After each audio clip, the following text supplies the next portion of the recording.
Bismillahirrahmanirrahim. On va continuer donc, les travaux dirigés du cours de théorie des communications du master académique communication moderne. Donc, vous avez mes coordonnées pour pouvoir me contacter pour des questions ou pour des documents de cours ou de TD. On va donc aborder le corrigé des travaux dirigés, donc la partie 1.4. Donc, on va prendre la partie corrélation. Donc, le 15e exercice, on vous demande de montrer que la corrélation temporelle Rx de taux, donc c'est par définition, est égal à la limite quand t tend vers l'infini de 1 sur 2t entre moins t plus de t, l'intégrale donc de x de t plus taux dt. Donc, ceci peut être écrit en termes de convolution. Donc, on réécrit la convolution. Donc, ici, R de taux, c'est la limite quand t tend vers l'infini de 1 sur 2t de x de taux convolué avec x de t convolué avec x de moins t, t étant égal à taux. Pour la solution, notez que x de t convolué avec x de moins t, c'est égal à l'intégrale de moins l'infini à plus l'infini de x de moins taux que multiplie x de t moins taux d taux. Ceci est égal à l'intégrale de moins l'infini à plus l'infini en faisant donc le changement de variable u est égal à moins taux. Donc ça me fera donc x de u multiplié par x de t plus u du. On renomme donc où u est égal à t moins taux, on renomme les variables pour obtenir. Donc je vais utiliser un bêta comme troisième variable. Donc, R de taux, c'est la limite quand t tend vers l'infini de 1 sur 2t entre moins t plus t, puisque l'intervalle du signal est dans cette valeur de x bêta que multiplie x bêta plus taux, donc c'est exactement la même chose que ici. Et ceci s'appelle une corrélation donc temporelle écrite en termes de convolution. 16. On demande de tracer le signal x de t dont les coefficients de la série de Fourier sont donnés par donc le xn, il est égal à 1 quand 1 est égal à 0, 1 demi quand 1 est égal à moins 2 plus 2, et 1 sur j sur 4 quand 1 est égal à moins 4, et moins j sur 4 quand 1 est égal à plus 4, et 0 ailleurs. Donc la solution, les coefficients de la série de Fourier sont donnés, donc c'est les xn donc, de tout à l'heure, et le xt, si on l'écrit en fonction de xn, donc ici c'est l'indice n, c'est de moins l'infini à plus l'infini de x indice n exponentielle j de pi, donc n sur t0 sur n plus n sur t0 multiplié par t. Donc si j'écris les différents termes d'après la définition, d'après les données de l'exercice, donc x de t est égal à 1, 1 demi, donc le coefficient 1 demi pour les deux termes en 2 sur t0 et 1 sur 4j pour les deux termes, donc moins j de pi 4 sur t0t et bien sûr l'exponentielle de j de pi 4 sur 0t. Donc vous voyez que c'est un développement des deux. Donc si je compare les deux, donc qu'est-ce que je vais avoir? Ici c'est un cosinus, donc plutôt un sinus ici. Pardon. Donc c'est un plus ici, c'est un cosinus. Donc 4pi, donc le 2, ça fait 4pi f0t, donc avec bien sûr f0 est égal à 1 sur t0, et ce terme-là c'est 8pi f0t, donc avec la valeur de 1 demi. Si j'écris un programme en MATLAB pour tracer cette fonction-là, donc je l'ai appelé fonction coefficient de Fourier, j'ai pris t1 sur fs et L.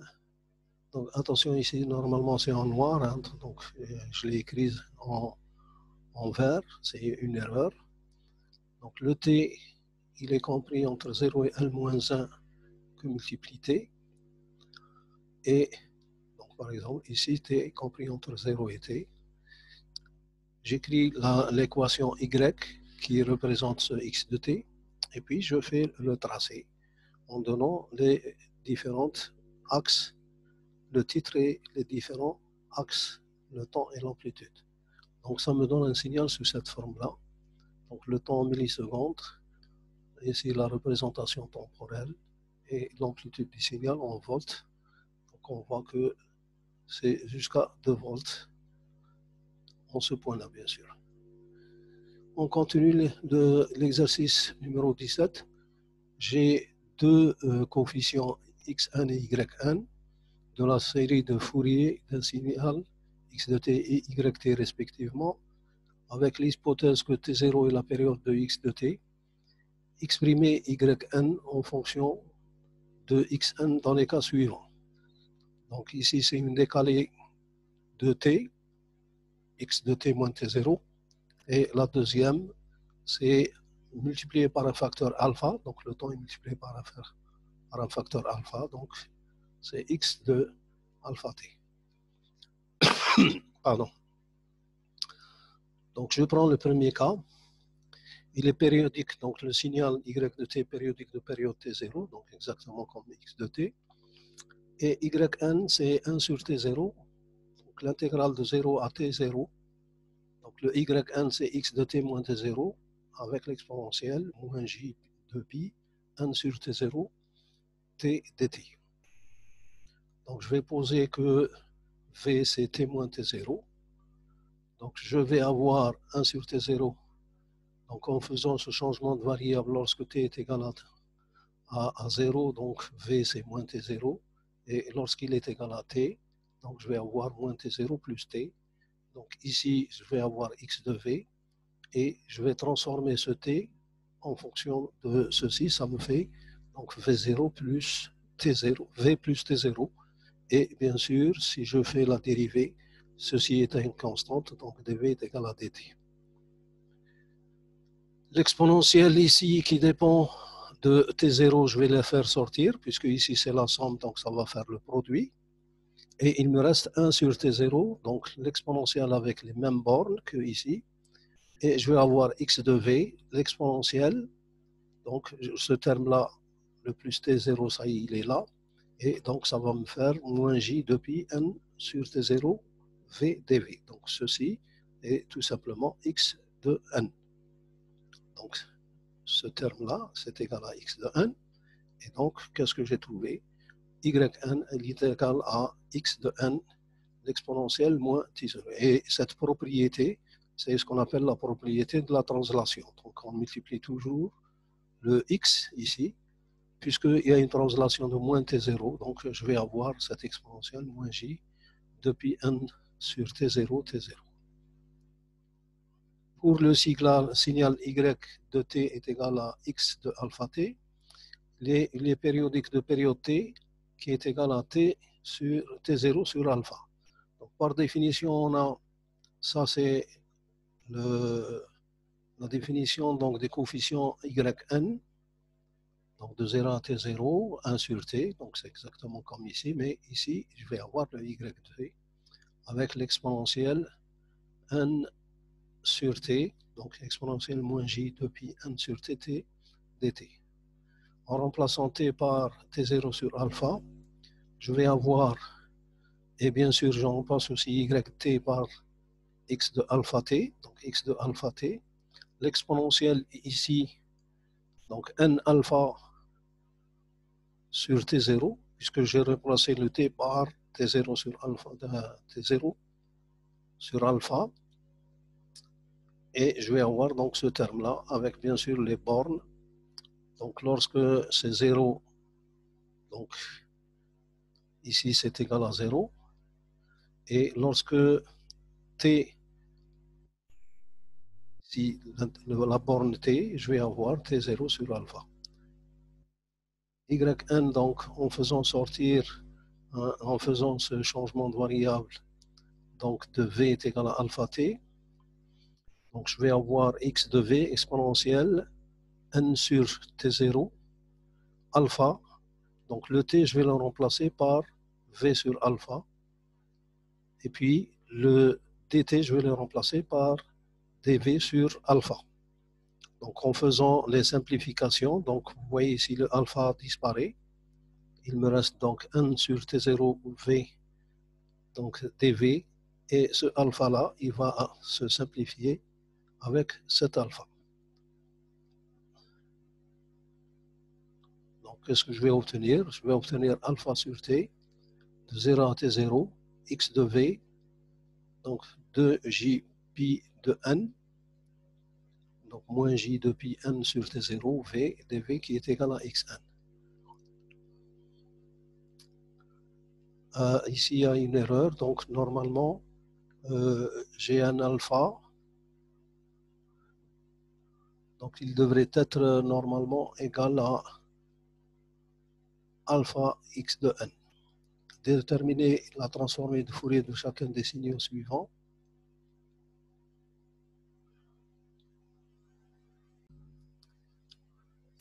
Donc on continue la série de TD, donc je me suis rendu compte qu'il y avait une erreur.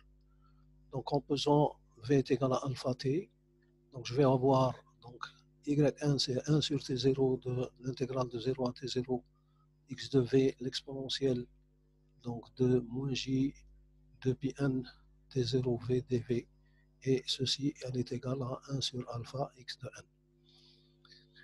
18e exercice, déterminer la transformée de Fourier de chacun des signaux suivants. F de t est égal à 1 sur 1 plus t carré. F de t est égal à rect de t moins 3 plus rect de t plus 3. F de t, c'est la fonction triangle de t moins 3 plus la fonction triangle de t plus 3. Le d, c'est g de t est égal à un sinus cubique de t, sinus cardinal cubique de t, et e, c'est h de t, c'est égal à t sinus cardinal de t. Ou bien sûr, la fonction triangulaire qui est là, donc elle est égale à v plus 1 quand v est compris entre 0 et moins 1, et moins v plus 1 lorsque v est compris entre 0 et 1. En utilisant la paire de transformées, on va avoir donc la première fonction. Je sais que l'exponentielle de moins alpha t par transformée de Fourier, ça me donne donc 2 alpha sur alpha carré plus 2πf au carré. Donc ça, il faut voir la table donc, des transformées. Et donc en faisant la transformation, donc ici 2 sur 4pi au carré, parce que ici je vais avoir un 4pi au carré, donc ce sera donc 1 sur alpha carré plus 4pi2 plus f2. Et la propriété, si j'utilise encore la propriété de dualité de la transformée de Fourier, ça veut dire que x de f, c'est la transformée de x de t, et x de moins f, c'est la transformée de grand X de t. Donc ça, c'est ce qu'on appelle la dualité entre le temps et la fréquence. Et donc, je peux intervertir le temps et la fréquence.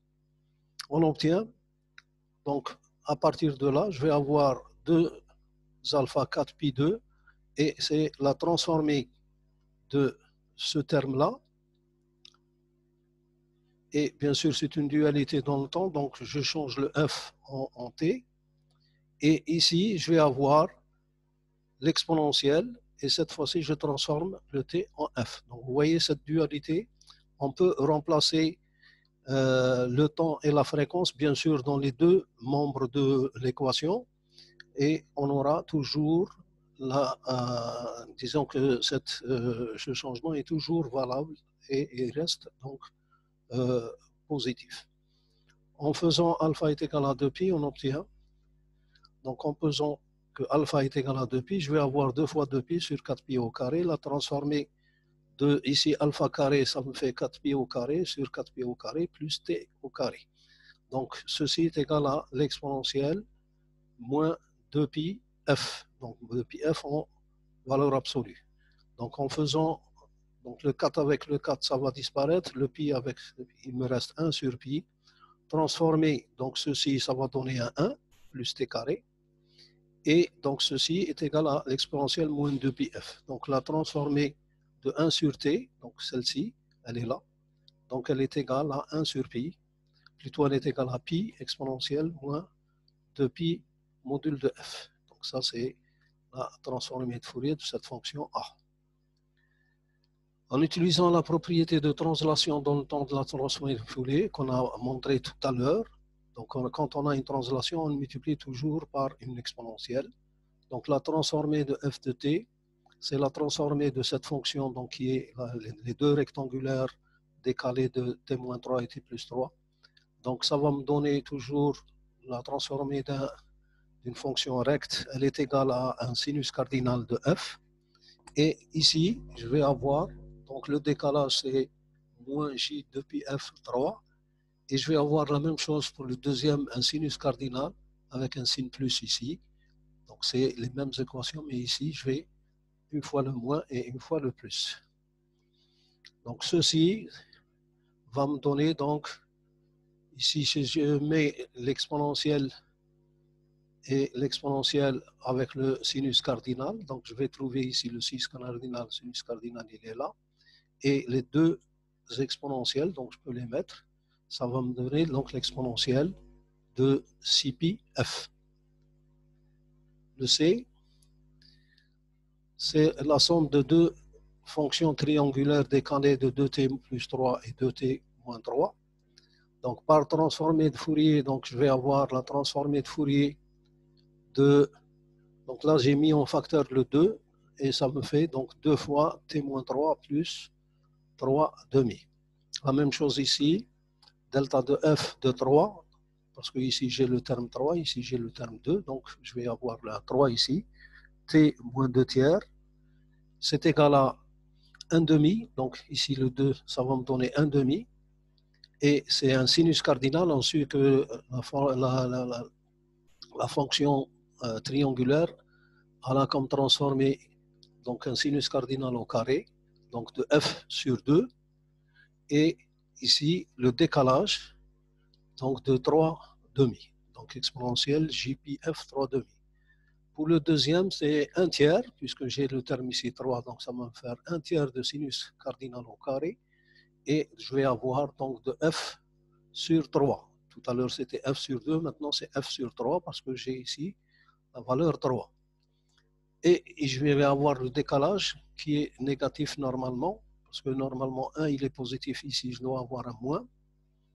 Donc en regroupant, normalement je ne peux pas regrouper, ça reste comme ça, mais ici il y a un signe moins, d'accord. En utilisant la propriété de la transformée de Fourier, propriété de convolution, transformée de g de t qui est égal à g de f, qui est la transformée de Fourier du sinus cubique, sinus cardinal cubique de t. Donc je split ce sinus cubique, donc je vais avoir sinus cardinal au carré qui multiplie sinus cardinal t. Donc ceci, je sais que c'est la transformée, donc ça transformée, ça va me donner un delta de f. Ici j'ai un produit donc des deux sinus cardinaux, donc ça va devenir un produit de convolution, et on sait que le sinus cardinal il a comme transformée de Fourier le rect de f. Donc on sait que delta f que multiplié rect de f, c'est l'intégrale de moins l'infini à plus l'infini de delta f moins θ, rect de θ dθ. Donc ceci, puisque le rect il est compris entre moins 1 demi et plus 1 demi pour le θ, donc il me reste seulement le delta f de f moins θ dθ. Donc si je fais un changement de variable où je vais mettre v est égal à f moins dθ, donc je vais avoir l'intégrale de f moins 1 demi jusqu'à f plus 1 demi de delta v dv. À partir de ceci, donc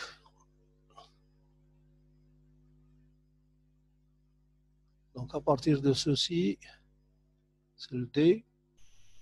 Donc si f est inférieur à 3 demi, delta f que multiplié avec de f est égal à 0. Si f est compris entre moins 3 demi et moins 1 demi, donc le produit delta f rect de f, donc ce sera l'intégrale de v plus 1, parce que je remplace ici le rect de f, il disparaît, il ne me reste que donc, le delta de f, donc ce sera pour la première partie donc un v plus 1 dv, donc ça remplace le delta de f, et donc ceci est égal à 1 demi de v carré plus V, donc quand je fais l'intégration, à prendre entre moins 1 et f plus 1 demi. Donc ça me donne cette fonction donc du second degré, 1 demi f carré plus 3 demi de f plus 3 neuvième. Maintenant, si f est compris entre moins 1 demi et 1 demi, donc le rect donc, sera seulement entre la partie f moins 1 demi jusqu'à 0 et le rect il est égal à 1. Donc il me reste de delta de f, je le remplace seulement dans cette valeur-là. Donc de v plus 1 que multiplie donc le tout multiplié par dv. Et entre 0 et plus f demi, donc le delta de f, je vais le remplacer par le moins v plus 1 dv. Donc quand je fais l'intégration, donc c'est toujours la même équation, donc l'une avec un plus ici, la deuxième avec un moins, mais les bornes, vous voyez, chacun prend ses bornes. Donc f moins 1 demi jusqu'à 0, et de 0 jusqu'à f plus 1 demi. Le résultat, donc, ça va me donner moins f carré plus 3 quarts. Pour la valeur de f entre 1 demi et 3 demi, donc cette fonction convoluée, donc toujours le rect de f il est égal à 1, et bien sûr, ici maintenant je suis dans le cas où la fonction triangulaire elle est égale à moins v plus 1 dv, et donc c'est moins 1 demi v carré plus v à prendre entre les deux bornes f moins 1 demi et 1. Et donc ça me donne l'équation, elle est exactement comme celle-ci mais avec un signe moins ici. Et donc c'est 1 demi de f carré moins 3 demi de f plus 9 demi. Le dernier cas, si f est supérieur à 3 demi, donc le rect de f égale à 0, donc c'est égal à 0. Donc si je reprends toutes les valeurs, donc j'ai 0 si f était inférieur à 3 demi, j'ai la fonction du second degré entre f, ou f entre moins 3 demi et moins 1 demi, f2 sur plus, moins f2 plus 3 quarts quand f est compris entre moins 1 demi et 1 demi. Et puis la dernière, c'est f compris entre 1 demi et 3 demi. Donc je vais avoir cette relation-là et je vais avoir 0. Donc cette fonction, elle est représentée sous cette forme-là. Donc c'est la transformée de Fourier de sinus cubique. Donc ceci a été calculé à l'aide de MATLAB. Donc la dernière fonction maintenant, c'est h de t est égal à t sin de t. Donc la transformée de Fourier de h de t, c'est la transformée de Fourier de t sinus cardinal t. Donc elle est égale à, quand je multiplie par 1t, donc ce sera 1 sur 1p. Donc quand je fais la transformée de ceci, donc je vais avoir 1 sur pi, le fait que ça a été multiplié par t, la transformée du sinus cardinal de t. Donc sinus cardinal de t, on sait que elle est égale à, donc normalement, j sur 2 delta f plus moins le sinus cardinal, je peux l'écrire sous cette forme-là. Donc en fonction des fonctions delta f qui est le symbole de Kronecker. Le même résultat si on reconnaît que la multiplication par t résulte par une dérivée dans le domaine des fréquences. Donc tf de t sin t, c'est j sur 2pi, la dérivée de par rapport à f de rect de f. Et donc, ça me donne cette forme-là qui est égale à ceci. 19e exercice, montrer que la transformée de Fourier de 1 demi delta de t plus 1 demi plus delta de t moins 1 demi est un cosinus πf. Donc, normalement, c'est quelque chose qui est connu, on va essayer de la démontrer. Prouvez la preuve de transformée suivante. Donc, transformée de cosinus pt est égal à, donc vous voyez ici, je vais utiliser la dualité. Donc le πf, il devient πt, et ceci, au lieu d'avoir le t ici, je vais avoir le f. Donc vous voyez que c'est la dualité temps-fréquence. La transformée de Fourier de 1 demi de t, donc je prends cette première, c'est l'intégrale de moins l'infini à plus l'infini. L'intégrale, donc ici c'est la fonction, bien sûr, 1 demi de delta t plus 1 demi, plus delta de t moins 1 demi. Et avec l'exponentielle, puisque ici c'est la transformée de Fourier, donc moins jp depuis ft. Donc qu'est-ce que je fais? Je vais multiplier, donc ce sera Je vais multiplier ce terme-là avec ce terme-là. Donc, ça va me faire 1.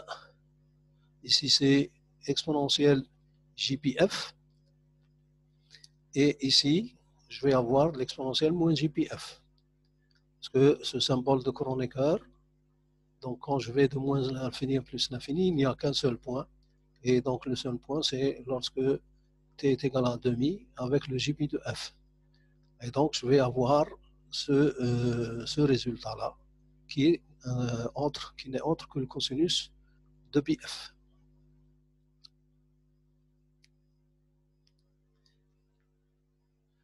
En utilisant la propriété de la dualité de la transformée de Fourier, donc tf de x de t, qui est égale, donc la transformée de x de t, elle est égale à x de f, et bien sûr, petit x de f, c'est la transformée de grand x, donc qui est dans le domaine des, normalement il est dans le domaine des fréquences, mais là, par la dualité, on l'a rendu dans le domaine du temps. On obtient donc cosinus de pt, donc vous voyez maintenant, je vais chercher la transformée de Fourier de cosinus pt. Donc cette forme transformée de Fourier de cosinus pt, elle est égale aussi à la transformée de Fourier de cosinus moins pt, puisqu'il est donc pair et symétrique. Donc elle est égale, donc je remplace tout simplement par donc le t par le f, c'est 1 demi de delta f plus 1 demi et delta f plus f demi. Donc, et ça, c'est un résultat qui est bien connu. Il faut remarquer que le sinus pt est égal à cosinus pt plus 2. Donc si je cherche, donc ça c'est en plus, si je cherche la transformée de sinus pt, donc c'est la transformée de cosinus pt plus pi sur 2. Donc ce plus 2, c'est un décalage, il s'exprime par une exponentielle. Donc je vais trouver ici ce même terme ici, et que je multiplie tout simplement par exponentielle jpi sur 2 de f. Donc la transformée du sinus pt, elle est égale, donc si je fais entrer dans chacun des termes l'exponentielle jp, donc je vais avoir un g sur 2 delta f de f plus 1 demi, parce que l'exponentielle jp, c'est jp sur 2, c'est égal à j tout simplement. Donc ce j-là représente l'exponentielle, ce j-là représente la deuxième exponentielle, et donc je vais avoir ce résultat. Calcul d'énergie, donc je vais avoir, on vous demande de calculer l'énergie d'un signal S de t, qui est 2 fois la fonction i entre 0 et t. Donc la fonction i, elle est définie par la fonction rectangulaire de t moins t sur 2 sur t. Et là, on vous précise quels sont donc les intervalles dans lesquels est valable cette fonction recte. Plus j, i de t plus de t sur 2 jusqu'à 2t. Bien sûr, avec la fonction i qui s'égale à 1 lorsque t est compris entre 0 et grand T et 0 ailleurs. Donc si je réécris cette, donc écrire S de t dans plus de détails et calculer son énergie.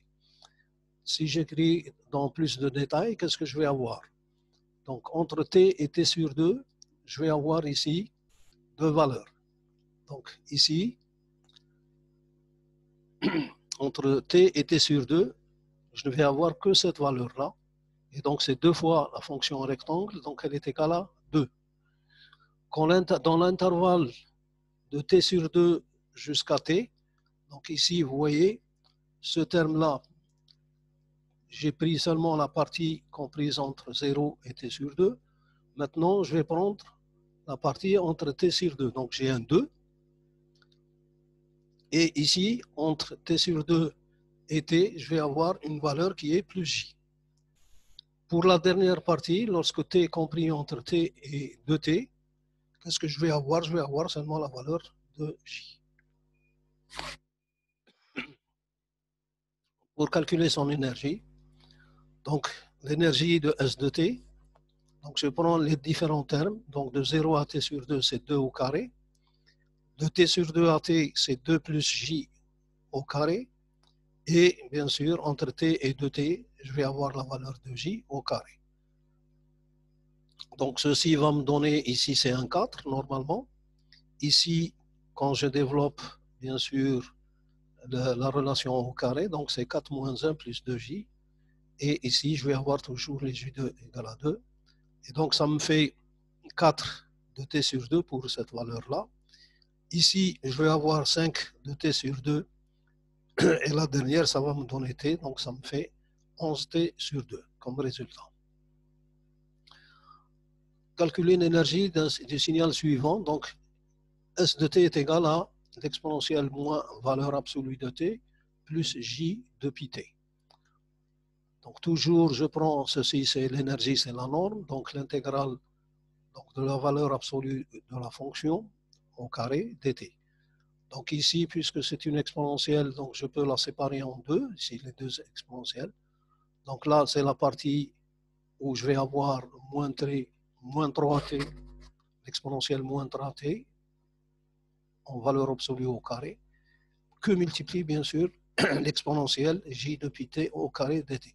Donc ce terme-là, il est connu que c'est égal à 1. Donc 1 multiplié par quelque chose, donc ça me donne cette chose-là. Et donc c'est tout simplement moins 6 valeur absolue de t.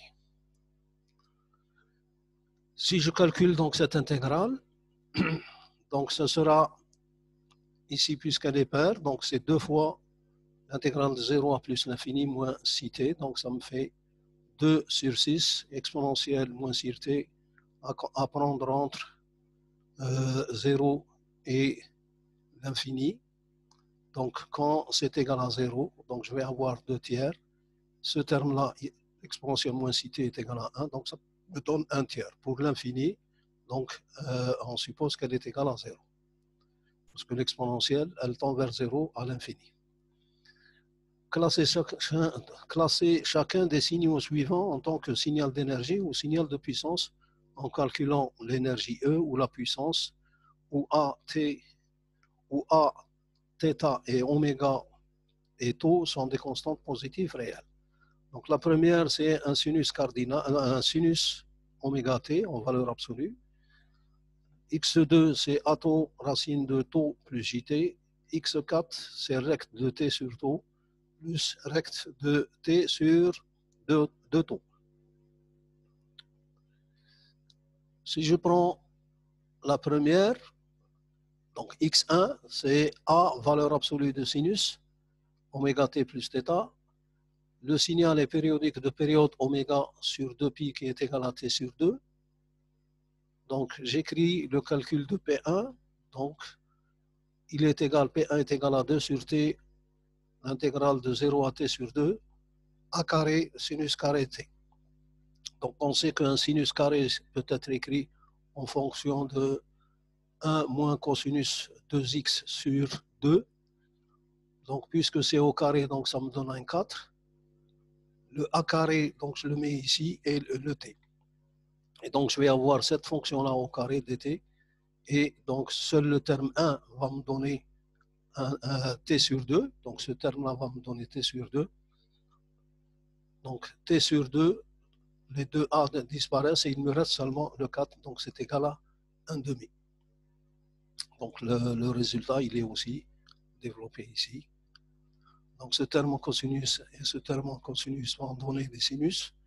Donc sinus entre 0 et t sur 2 sont nuls. Il ne me reste que ce terme-là. Pour le KB, le signal x de t, x de 2 de t, c'est A tau sur racine de tau plus jt. Donc je vais l'écrire en termes d'énergie. C'est la limite quand t tend vers l'infini, entre moins t plus t, donc de carré. Donc j'ai pris le conjugué ici. C'est égal à A tau au carré, limite de t de tau plus jt à la puissance moins 1,5 et tau moins jt à la puissance 1,5. Donc ces deux termes, donc entre moins t sur t, lorsque t tend vers l'infini, ça tend vers l'infini. Donc ceci, c'est à énergie, donc le signal est à énergie infinie, mais à puissance, donc P2, c'est la limite 1 sur 2t de la fonction. c'est la limite de 1 sur 2t, 1 sur 2 taux. Donc je vais avoir ici taux plus t au carré à la puissance 1,5. Donc là, lorsque le t tend vers l'infini, ça va tendre vers 0.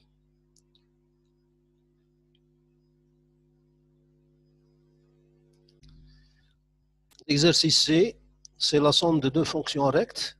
Donc recte sur t sur 2, recte de t sur taux et recte de t plus 2 taux. Donc en termes d'énergie, si je calcule l'énergie, donc je vais avoir entre 0 et t sur 2, je vais avoir 2 au carré, parce que je vais avoir un 1 ici, un 1 ici.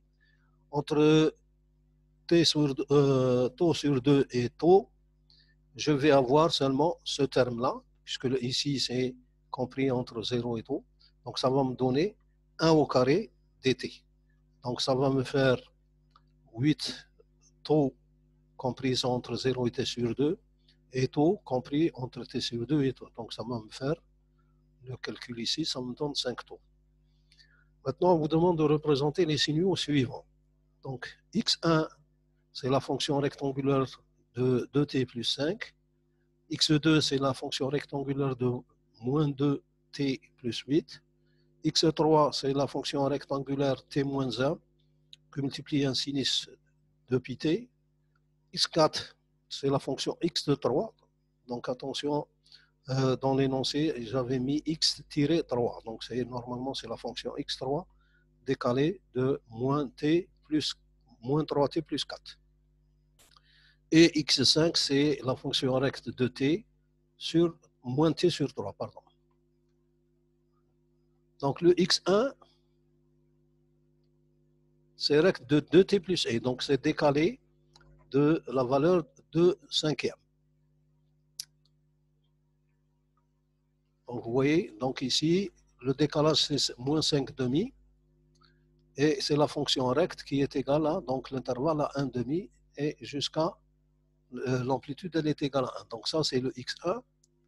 Le x de t, il est décalé jusqu'à donc plus 4. Donc j'aurais dû écrire les différentes relations pour pouvoir les mémoriser. Donc là, c'est x de 2, c'est la fonction recte de t plus 4. Le x3, donc c'est la fonction sinusoïdale prise entre 0 et 1, puisqu'il y a la fonction recte. Ici, x de 4, donc c'est toujours un signal sinusoïdal, mais il est pris entre donc 1 et 4 tiers. Le x5, c'est la fonction qui est comprise, donc qui est égale toujours à 1 entre moins 3,5 et 3,5. Donc ça, c'est la représentation. Donc, classer chacun des signaux de problème suivant en signaux pairs et impairs. Donc, pour le signal xi, pour i compris entre 1 et 4, il n'est ni pair ni impair. Le signal, donc tous les signaux xi ne sont ni pairs ni impairs, sauf le signal x5, il est pair et symétrique. Donc, vous voyez ici, celui-là, il n'est ni pair ni impair. Là aussi, c'est ni pair ni impair. Ici, donc, il n'y a pas cette parité, la même chose. Ici, il y a une parité, donc il est pair entre les deux. Donc, si je vais les rendre en pair, donc je vais dupliquer. Donc, ici, la partie, donc even, donc ça veut dire que si je le rends en pair, donc on n'avait que ce signal, donc je vais prendre son symétrique. La même chose ici, x odd, donc pour que je prenne un signal donc, qui est impair, donc je dois, vous voyez, ici c'est positif, ici c'est négatif, donc je dois symétriser par rapport à l'axe des x. La même chose pour le x de 2, donc pour qu'il soit pair, il suffit donc de prendre le symétrique par rapport à l'axe des y. Ici, donc je vais prendre l'antisymétrique, donc j'avais ce signal-là. Pour le rendre donc impair, je dois disons, le compléter par l'inverse, donc en signe moins, par rapport à l'axe des x. La même chose pour le signal. Donc j'avais x3 de t qui était ceci. Donc pour le prendre donc, en tant que paire, donc, je vais prendre son symétrique. La même chose pour ceci, x4e. Donc il était dans cette partie-là, donc je vais prendre son symétrique donc, par rapport à l'axe des y. Pour le x3, donc c'était qu'un signal qui est sous cette forme-là. Donc pour qu'il soit donc, symétrique, donc je vais compléter par ceci. Et le dernier, x4, 0, donc je vais prendre son symétrique seulement par rapport à l'autre. Donc ceci termine cet exercice. Je vous remercie. Donc à la prochaine séance donc, de correction.